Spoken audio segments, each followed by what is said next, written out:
Hindu temples के succession के मुद्दे पे क्यों थाईलैंड और कंबोडिया ये दो बुद्धिस्ट देश लड़ रहे हैं, क्यों इन दोनों देशों के बीच के टेंशन्स रुकने का नाम नहीं ले रहे। आज बात करते हैं दो साउथ ईस्ट एशियन देशों के बारे में जो लंबे समय से आपस में भिड़ गए हैं।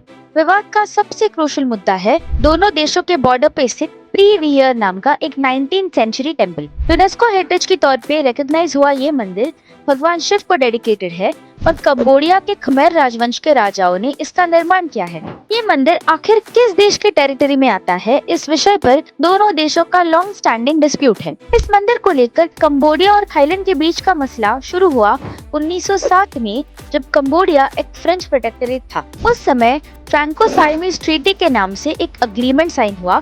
थाईलैंड यानी उस समय के सियाम और कंबोडिया के बीच दोनों देशों की बॉर्डर डिमार्केट करने के लिए, और दोनों पड़ोसियों के साथ वही हुआ जो कई सारी कॉलोनीज के साथ हुआ। जैसे भारत पाकिस्तान या भारत चाइना के बाउंड्रीज वेल डिमार्केटेड न होने के कारण कई ज्यादा प्रॉब्लम्स क्रिएट हुई, वैसा ही कुछ इस केस में भी हुआ। फ्रेंच अथॉरिटीज ने बाउंड्री को काफी हद तक एम्बिगुअस रखा, पर प्रीवियर मंदिर को कंबोडिया का हिस्सा बना दिया। इस इंक्लूजन से थाईलैंड कन्विंस नहीं था। अपना आर्गुमेंट रखते हुए थाईलैंड ने कहा कि 1904 की फ्रैंको साइनीज ट्रीटी में डिफाइन की गई वाटरशेड लाइन के अनुसार प्रीवियर टेम्पल दरअसल थाई टेरिटरी में आता है। अब बॉर्डर्स का डिमार्केशन सालों से अस्पष्ट होने के कारण इस मसले का ठोस जवाब तो किसी के पास नहीं था, इसलिए ये टेंशन्स और बॉर्डर स्कर्मिशेस ऐसे ही चलते रहे। फाइनली 1962 में दोनों देश पहुंचे इंटरनेशनल कोर्ट ऑफ जस्टिस यानी ICJ के पास। ICJ ने अपने रूलिंग में 1907 के बॉर्डर्स को प्रमाण माना और ये निर्णय लिया कि मंदिर पे कंबोडिया का हक है।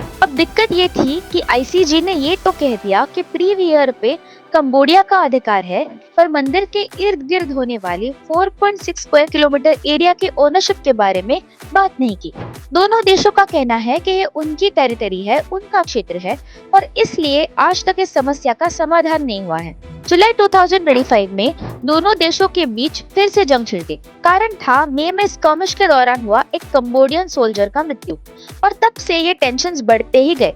F-16 एयर स्ट्राइक्स, रॉकेट्स और हेवी आर्टिलरी का उपयोग हुआ। बॉर्डर के दोनों तरफ कितने सारे लोग डिस्प्लेस हो गए। वॉर एस्केलेट होता जा रहा था और दोनों देशों को काफी नुकसान झेलना पड़ रहा था। इसे रोकने के लिए थाईलैंड और कंबोडिया दोनों एक एक कदम आगे आए। 26 अक्टूबर 2025 को मलेशिया के कुआलालंपुर में कुआलालंपुर पीस अकॉर्ड साइन हुआ। तब वहाँ US प्रेसिडेंट डोनाल्ड ट्रंप भी मौजूद थे, जिन्होंने हमेशा की तरह पीस एग्रीमेंट का क्रेडिट ले लिया। दोनों देशों ने एक दूसरे को पीस और स्टेबिलिटी बनाए रखने के वादे किए, और बस 5 महीनों में ये मीठे वादे तोड़ भी दिए। दिसंबर में फिर से एक बारी बॉर्डर स्कर्मिशेस शुरू हुई, और अब ये लड़ाई कहाँ जाके रुकेगी किसी को पता नहीं। ये दोनों देश भी वही कॉलोनियल गलतियों का शिकार है, जहाँ उनसे पूछे बगैर, खुद सोचे समझे बिना कॉलोनाइजर देश फ्रांस ने एक बाउंड्री खींच दी। फ्रांस तो चला गया, पर बौद्ध और हिंदू परंपराओं का जीवित इतिहास होने वाले ये दो देश, जिनमें कितनी सारी कॉमनैलिटीज है, झगड़ते रह गए। इन बार बार होने वाले स्कर्मिशेस के पीछे क्या थाईलैंड कंबोडिया की गलती है, या ज्यादा बड़ी गलती उस कॉलोनाइजर की है जिसने ये बाउंड्री एट रैंडम डिसाइड की। एक शतक से अधिक हो गया, पर आज भी फ्रांस से ये सवाल पूछना जायज होगा। For more such news and analysis, follow our channel Prama Times.